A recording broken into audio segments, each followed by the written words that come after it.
श्री शिवाय नमस्तुभ्यम दोस्तों। हर हर महादेव।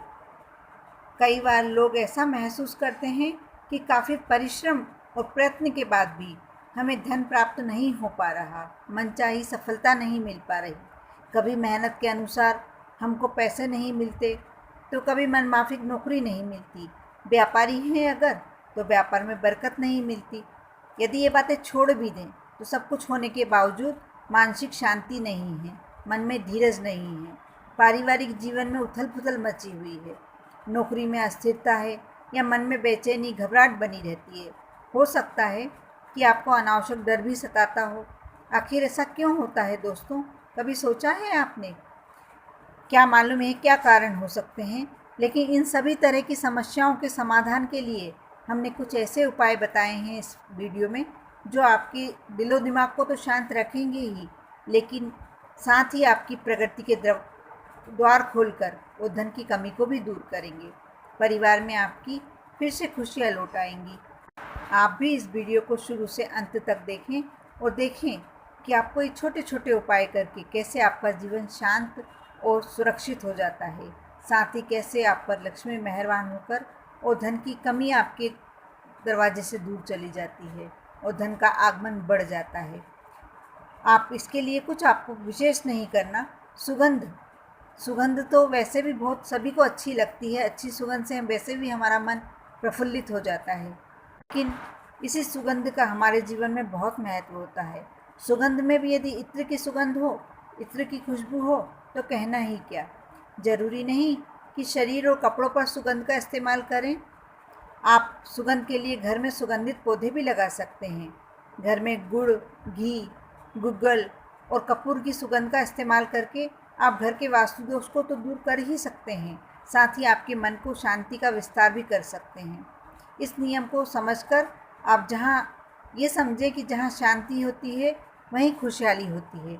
इसलिए आप ज़रूर इन सामग्री का इस्तेमाल कपूर की खुशबू के लिए, गूगल को, गुड़ घी को, इन सबको वास्ती पर, अग्नि पर जिमाएं, अग्नि पर समाहित करें, जिससे आपके घर में एक अच्छी सी सुंदर सी खुशबू आए और आपका जीवन सरल हो जाए। साथ ही आप इतना अवश्य जान लें दोस्तों कि बरकत आती है साफ नीयत से, साफ शरीर से और साफ घर से।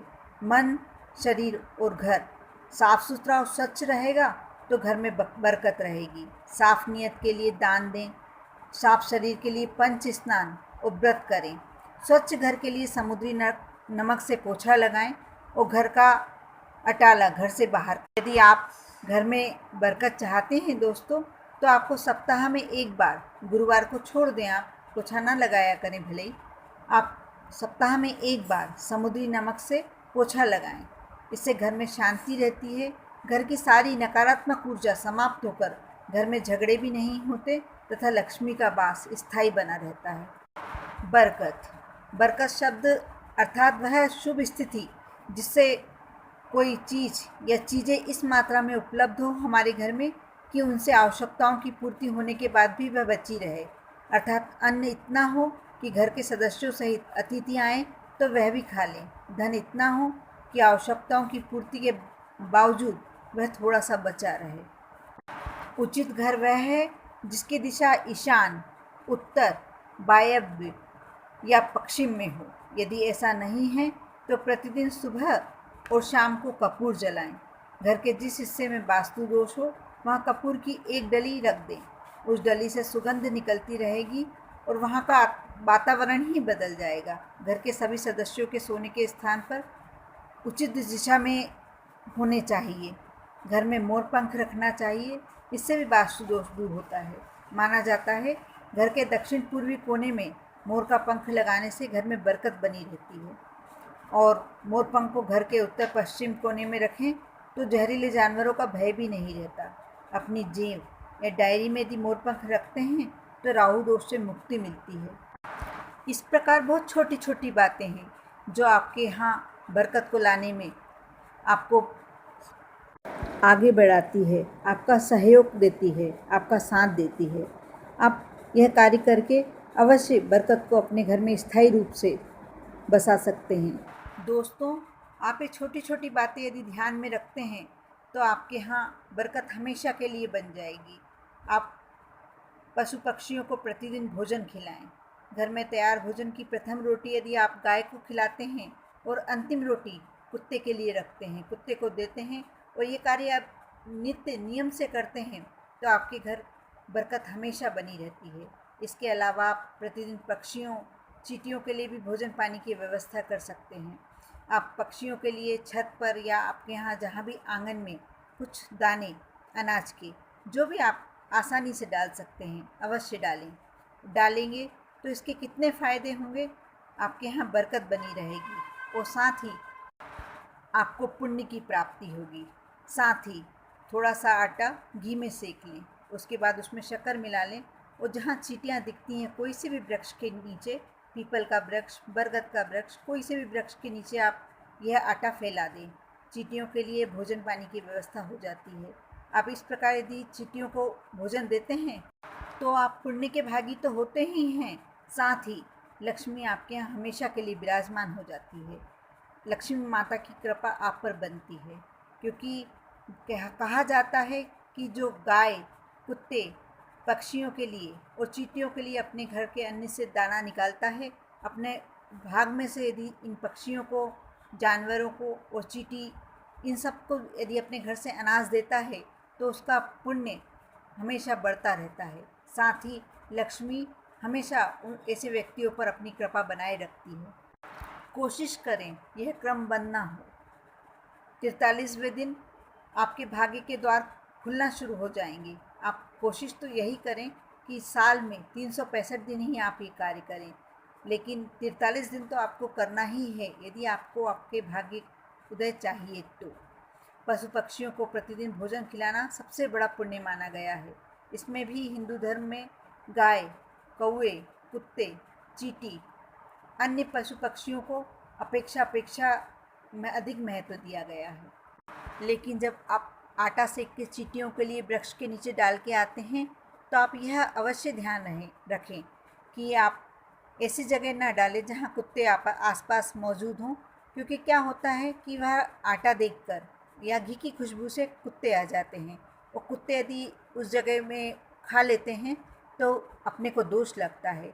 या आटे को इस तरीके से बुरकाएं, बिल्कुल हल्का हल्के तरीके से बुरकाएं कि चींटी तो खा ले लेकिन कोई जानवर ना खा पाए। आप हमेशा के लिए अपने घर में बरकत लाना चाहते हैं तो आप इस छोटे छोटे बातों का अवश्य ध्यान रखें। आप देखना कि आपके घर में कैसे बरकत आने लगती है। इन सब के साथ ही आपके यहाँ एक और कार्य होना चाहिए। आपके घर कभी भी कोई भी अतिथि आए, उसे आते से ही ठंडे पानी का गिलास पकड़ाएं, शुद्ध पानी का गिलास पकड़ाएं, और यदि वो भोजन करना चाहता है उसे भोजन की पूछें और उसके लिए भोजन बनाएं। इसके बाद भी यदि आपके यहाँ भोजन कम पड़ जाए तो पंडित प्रदीप मिश्रा जी ने अपने शिव महापुराण में एक उपाय बताया था, वह उपाय आप अवश्य सुन लें। मैं इस वीडियो के माध्यम से आपको बता रही हूँ, आप अवश्य सुने और वह उपाय कर लें।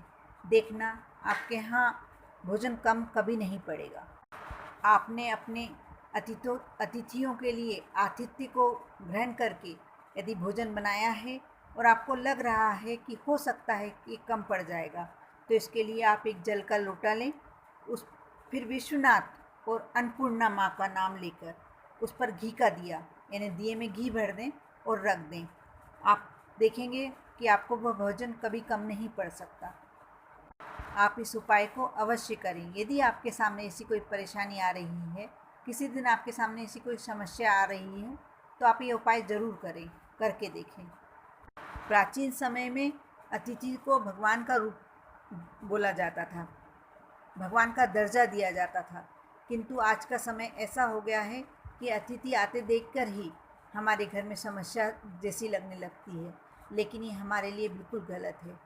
यदि हमारे घर में बरकत लानी है तो हमें आए हुए अतिथियों का सत्कार करना शुरू करना पड़ेगा।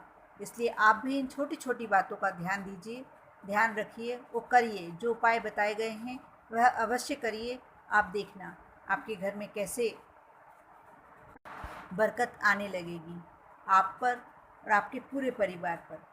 माँ अन्नपूर्णा का हमेशा आशीर्वाद बना रहे। ओम नमः शिवाय।